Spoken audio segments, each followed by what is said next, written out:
Guys ಪ್ರಿವ್ಯೂನಲ್ಲಿ ಒಂದು ವಿಡಿಯೋನ ನೋಡ್ಕೊಂಡಿರ್ತೀರ. ಅದೇ ರೀತಿಯಾಗಿ ಒಂದು ವಿಡಿಯೋನ ನೀವು ಕೂಡ ಯಾವ ರೀತಿ ಎಡಿಟ್ ಮಾಡ್ಕೊಳ್ಳೋದು ಅಂತ ನಾನು ನಿಮಗೆ ಇವತ್ತಿನ ಒಂದು ವಿಡಿಯೋದಲ್ಲಿ ತಿಳಿಸ್ಕೊಡ್ತಾ ಇದ್ದೀನಿ. ದಯವಿಟ್ಟು ವಿಡಿಯೋನ ಎಂಡ್ ತನಕ ನೋಡ್ತಾ ಹೋಗಿ. ಚಾನಲ್ಗೆ ಹೊಸಬರಿದ್ರೆ ದಯವಿಟ್ಟು ಚಾನಲ್ನ ಸಬ್ಸ್ಕ್ರೈಬ್ ಮಾಡ್ಕೊಳ್ಳಿ. ಹಾಗೆ ಈ ಒಂದು ವಿಡಿಯೋ ನಿಮ್ಮ ಎಲ್ಲ ಫ್ರೆಂಡ್ಸ್ಗಳು ಕೂಡ ಶೇರ್ ಮಾಡಿ. ನಾನು ನಿಮಗೆ ಡಿಸ್ಕ್ರಿಪ್ಷನಲ್ಲಿ ಫುಲ್ ಪ್ರಾಜೆಕ್ಟ್ ಲಿಂಕನ್ನೇ ಕೊಟ್ಟಿರ್ತೀನಿ. ಆದರೆ ಅದರಲ್ಲಿ ಪಾಸ್ವರ್ಡ್ನ ಆ್ಯಡ್ ಮಾಡಿರ್ತೀನಿ. ಪಾಸ್ವರ್ಡ್ ನಿಮಗೆ ಯಾವಾಗ ಬೇಕಂದ್ರೆ ಈ ಒಂದು ವಿಡಿಯೋದಲ್ಲಿ ಸಿಗ್ತಾ ಹೋಗ್ಬೋದು. ಹಾಗಾಗಿ ಈ ವಿಡಿಯೋನ ಎಂಡ್ ತನಕ ನೋಡ್ತಾ ಹೋಗಿ. ಅದರಲ್ಲಿ ಯಾವ ರೀತಿ ಫೋಟೋನ ರಿಪ್ಲೇಸ್ ಮಾಡ್ಕೊಳ್ಳೋದು ಏನು ಅಂತ ನಾನು ನಿಮಗೆ ಇವತ್ತಿನ ಒಂದು ವಿಡಿಯೋದಲ್ಲಿ ತಿಳಿಸ್ಕೊಡ್ತೀನಿ. ಸೊ ನೀವು ಫುಲ್ ಪ್ರಿಸೆಟ್ನ ಇಂಪೋರ್ಟ್ ಮಾಡಿಕೊಂಡು ಕೂಡ ನಿಮಗೆ ವಿಡಿಯೋ ಎಡಿಟ್ ಮಾಡೋದಕ್ಕೆ ಸ್ವಲ್ಪ ಪ್ರಾಬ್ಲಮ್ಸ್ ಬರ್ಬೋದು. ಹಾಗಾಗಿ ವಿಡಿಯೋನ ಎಂಡ್ ತನಕ ನೋಡ್ತಾ ಹೋಗಿ. ಸೊ ತುಂಬಾ ಸಿಂಪಲ್ಲಾಗಿ ಈಸಿಯಾಗಿ ನಾನು ನಿಮಗೆ ಯಾವ ರೀತಿ ಆ ಥರ ಒಂದು ವಿಡಿಯೋನ ಎಡಿಟ್ ಮಾಡ್ಕೊಳ್ಳೋ ಥರ ನಿಮಗೆ ತಿಳಿಸ್ಕೊಡ್ತಾ ಇದ್ದೀನಿ. ಓಕೆನಾ. ಸೊ ಇನ್ಸ್ಟಾಗ್ರಾಮ್ ಮತ್ತು ಟೆಲಿಗ್ರಾಮಲ್ಲಿದ್ದರೆ ಅಲ್ಲಿ ಕೂಡ ಫಾಲೋ ಮಾಡ್ಕೊಳ್ಳಿ. ಇದನ್ನ ಶುರು ಮಾಡಿದ ಟೈಮ್ನ ವೇಸ್ಟ್ ಮಾಡಬೇಡ. ಬನ್ನಿ ಗೈಸ್ ವಿಡಿಯೋನ ಶುರು ಮಾಡೋಣ. First of all Alight motion open ಮಾಡಬೇಕಾಗತ್ತೆ. ನಾನು ಯೂಸ್ ಮಾಡ್ತೀನಿ ಅಲೈಟ್ ಮೋಷನ್. ನಿಮ್ಗೆ ಏನಾದರೂ ಬೇಕು ಅಂದರೆ ಡಿಸ್ಕ್ರಿಪ್ಷನಲ್ಲಿ ಅಥವಾ ಟೆಲಿಗ್ರಾಮಲ್ಲಿ ಲಿಂಕ್ನ ಹಾಕಿರ್ತೀನಿ, ನಾನು ಅಲ್ಲಿಂದ ಹೋಗ್ಬಿಟ್ಟು ಇನ್ಸ್ಟಾಲ್ ಮಾಡ್ಕೊಬೋದು.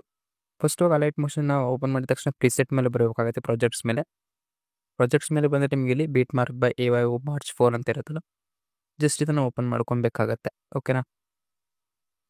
ಜಸ್ಟ್ ಒಂದು ಪ್ರಾಜೆಕ್ಟ್ನ ಓಪನ್ ಮಾಡಿದ ತಕ್ಷಣ ನಿಮಗೆ ಈ ರೀತಿ ನೋಡೋದಕ್ಕೆ ಸಿಗುತ್ತೆ. ಇದರಲ್ಲಿ ಫಾಂಟ್ಸು, ಎಫೆಕ್ಟ್ಸು, ಆಮೇಲೆ CC ಎಫೆಕ್ಟು ಎಲ್ಲ ಇದರಲ್ಲಿ ಆ್ಯಡ್ ಮಾಡಿದ್ದೀನಿ ನಾನು.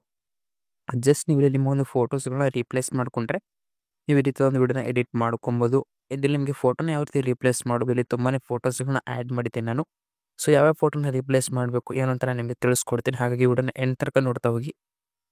ದಯವಿಟ್ಟು ಚಾನಲ್ನ ಸಬ್ಸ್ಕ್ರೈಬ್ ಮಾಡ್ಕೊಳ್ಳಿ. ಓಕೆನಾ. ಈ ಒಂದು ನಿಮ್ಮ ಒಂದೆಲ್ಲ ಫ್ರೆಂಡ್ಸ್ಗಳು ಕೂಡ ಶೇರ್ ಮಾಡಿ ಅಂತ ಕೇಳ್ಕೊತಾ ಇದ್ದೀನಿ.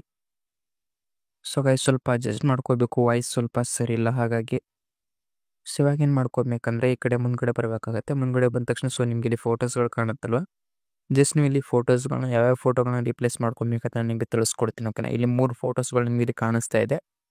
ಫಸ್ಟ್ ಫೋಟೋ ಮೇಲೆ ಕ್ಲಿಕ್ ಮಾಡಿ.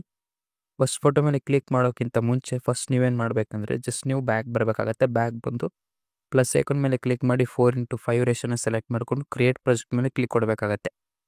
ಓಕೆನಾ. ಕ್ರಿಯೇಟ್ ಪ್ರಾಜೆಕ್ಟ್ ಮೇಲೆ ಕ್ಲಿಕ್ ಕೊಟ್ಟಾದ ತಕ್ಷಣ ಇಲ್ಲಿ ಪ್ಲಸ್ ಐಕಾನ್ ಮೇಲೆ ಕ್ಲಿಕ್ ಮಾಡಿ. ಸೊ ನೀವು ಯಾರೋ ಒಂದು ಫೋಟೋನ ಎಡಿಟ್ ಮಾಡ್ಕೊಬೇಕು ಅಂದ್ಕೊಂಡಿರ್ತೀರೋ ಅವರೊಂದು ಫೋಟೋನ ಇಲ್ಲಿ ಸೆಲೆಕ್ಟ್ ಮಾಡಿ 3 ಡಾಟ್ ಮೇಲೆ ಕ್ಲಿಕ್ ಮಾಡಿ ಫಿಟ್ ಸ್ಕ್ರೀನ್ ಅಥವಾ ಫಿಲ್ ಸ್ಕ್ರೀನ್ನ ಕೊಟ್ಟು ಈ ಒಂದು ಫ್ರೇಮ್ನ ನೀವು ಸೇವ್ ಮಾಡ್ಕೊಬೇಕಾಗತ್ತೆ. ನಿಮ್ಮ ಒಂದು ಗ್ಯಾಲರಿಯಲ್ಲಿ ಕರೆಂಟ್ ಫ್ರೇಮ್ನ ಸೇವ್ ಮಾಡ್ಕೊಬೇಕಾಗತ್ತೆ.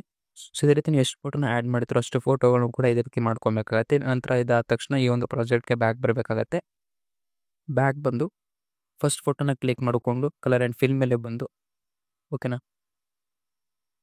ಕಲರ್ ಆ್ಯಂಡ್ ಫಿಲ್ ಮೇಲೆ ಬಂದರೆ ನಿಮಗೆ ಇಲ್ಲಿ ಒಂದು ನೇಮ್ ಕಾಣುತ್ತೆ. ಓಕೆನಾ. ಜಸ್ಟ್ ಒಂದು ನೇಮ್ ಮೇಲೆ ಕ್ಲಿಕ್ ಮಾಡಿಕೊಂಡ್ರೆ ಗ್ಯಾಲರಿ ಓಪನ್ ಆಗುತ್ತೆ. ಗ್ಯಾಲರಿ ಓಪನ್ ಆದ ತಕ್ಷಣ ನೀವು ಫೋಟೋನ ರಿಪ್ಲೇಸ್ ಮಾಡ್ಕೊಬೇಕಾಗುತ್ತೆ. ಇದೇ ರೀತಿಯಲ್ಲಿ 3 ಫೋಟೋಗಳು ಕಾಣುತ್ತೆ. ಈ 3 ಫೋಟೋಗಳು ಕೂಡ ಇದೇ ರೀತಿ ರಿಪ್ಲೇಸ್ ಮಾಡ್ಕೊಬೇಕಾಗತ್ತೆ. ಓಕೆನಾ. ಅದಾದ ತಕ್ಷಣ ಅಲ್ಲಿ ಮತ್ತೆ ಮುಂದ್ಗಡೆ ಬರಬೇಕಾಗತ್ತೆ. ಸೊ ಇಲ್ಲಿ ಮತ್ತೆ ಒಂದು ಫೋಟೋನ ಆ್ಯಡ್ ಮಾಡಿದರೆ ಜಸ್ಟ್ ಈ ಒಂದು ಫೋಟೋ ಮೇಲೂ ಕೂಡ ಕ್ಲಿಕ್ ಮಾಡಿ ಕಲರ್ ಆ್ಯಂಡ್ ಫಿಲ್ ಮೇಲೆ ಬಂದುಬಿಟ್ಟು ಒಂದು ನೇಮ್ ಮೇಲೆ ಕ್ಲಿಕ್ ಮಾಡಿದ್ರೆ ಗ್ಯಾಲರಿ ಓಪನ್ ಆಗುತ್ತೆ. ಗ್ಯಾಲರಿ ಓಪನ್ ಆದ ತಕ್ಷಣ ನೀವು ಕೂಡ ನೀವು ಫೋಟೋನ ರಿಪ್ಲೇಸ್ ಮಾಡ್ಕೊಬೇಕು. ಇಲ್ಲಿ ಕೂಡ ಸೇಮ್ ಇರುತ್ತೆ. ಓಕೆನಾ. ಬಟ್ ನಾನು ಇಲ್ಲಿ ಒಂದು ಎಕ್ಸ್ಟ್ರಾ 2 ಫೋಟೋಸ್ಗಳನ್ನ ಆ್ಯಡ್ ಮಾಡಿದ್ದೀನಿ. ಓಕೆನಾ. ಸೊ ಇಲ್ಲೇನು ಮಾಡ್ಕೊಬೇಕಂದ್ರೆ ಸೊ ಇಲ್ಲಿ ಮುಂದ್ಗಡೆ ಇರುವಂಥ ಫೋಟೋಗಳನ್ನೇ ಇಲ್ಲಿ ಮುಂದ್ಗಡೆ ಯಾವ ಫೋಟೋ ಹಾಕಿರ್ತಾರೋ ಅದೇ ಫೋಟೋನ ಇಲ್ಲಿನೂ ಕೂಡ ಇಂಪೋರ್ಟ್ ಮಾಡ್ಕೊಬೇಕಾಗತ್ತೆ. ಓಕೆನಾ. ಸೊ ನೋಡ್ತಾರೆ ಇಲ್ಲಿ 2 ಫೋಟೋಸ್ನ ಸೇಮ್ ಫೋಟೋನ 2 ಸರ್ತಿ ಇಂಪೋರ್ಟ್ ಮಾಡ್ಕೊಬೇಕಾಗತ್ತೆ. ಜಸ್ಟ್ ಏನು ಇಂಪೋರ್ಟ್ ಮಾಡ್ಕೊಂಡಿರ್ತಾರೋ ಫಸ್ಟ್ ಲೇಯರ್ಗೆ. ಓಕೆನಾ.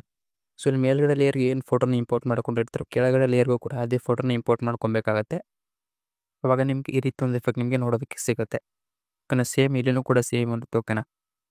ಇದಾದ ತಕ್ಷಣ ಇಲ್ಲಿ ನಾನು ಇದರಲ್ಲಿ ಲಿರಿಕ್ಸ್ನು ಕೂಡ ಆ್ಯಡ್ ಮಾಡಿದ್ದೀನಿ. ಓಕೆ, ನೀವು ನೋಡ್ತಾ ಇರ್ಬೋದು. ಇನ್ನು ಲಿರಿಕ್ಸ್ನು ಕೂಡ ಇಲ್ಲಿ ನಾನು ಇದರಲ್ಲಿ ಆ್ಯಡ್ ಮಾಡಿದ್ದೀನಿ. ಒಂದು ಮಿಸ್ಸಿಂಗ್ ಫಾಂಟ್ ಏನಾದರೂ ಬಂತು ಅಂದರೆ ನಾನು ಡಿಸ್ಕ್ರಿಪ್ಷನಲ್ಲಿ ಫಾಂಟ್ ಲಿಂಕ್ನ ಕೊಟ್ಟಿರ್ತೀನಿ. ಸೊ ಒಂದು ಫಾಂಟ್ನ ಇಂಪೋರ್ಟ್ ಮಾಡಿಕೊಂಡು ವಿಡಿಯೋನ ನೀವು ಎಡಿಟ್ ಮಾಡ್ಕೊಬೋದು. ಓಕೆನಾ. ಸೊ ವಿಡಿಯೋ ನಿಮಗೆ ಇಷ್ಟ ಅಂತ ಅಂದ್ಕೊಂಡಿದ್ದೀನಿ. ವಿಡಿಯೋ ಇಷ್ಟ ದಯವಿಟ್ಟು ಒಂದು ಲೈಕ್ನ ಮಾಡಿ. ಹಾಗೆ ಈ ಒಂದು ವಿಡಿಯೋ ನಿಮ್ಮೊಂದೆಲ್ಲ ಫ್ರೆಂಡ್ಸ್ಗಳು ಕೂಡ ಶೇರ್ ಮಾಡಿ ಸಪೋರ್ಟ್ ಮಾಡೋದಕ್ಕೆ ಕೇಳ್ಕೊತಾ ಇದ್ದೀನಿ. ದಯವಿಟ್ಟು ಚಾನಲ್ನ ಸಬ್ಸ್ಕ್ರೈಬ್ ಮಾಡ್ಕೊಳ್ಳಿ. ಸೊ ಮತ್ತೆ ನೆಕ್ಸ್ಟ್ ವಿಡಿಯೋದಲ್ಲಿ ಸಿಗ್ತೀನಿ ಅಂತ ಹೇಳ್ತಾ ಮುಗಿಸ್ತಾ ಇದ್ದೀನಿ. ಬಾಯ್.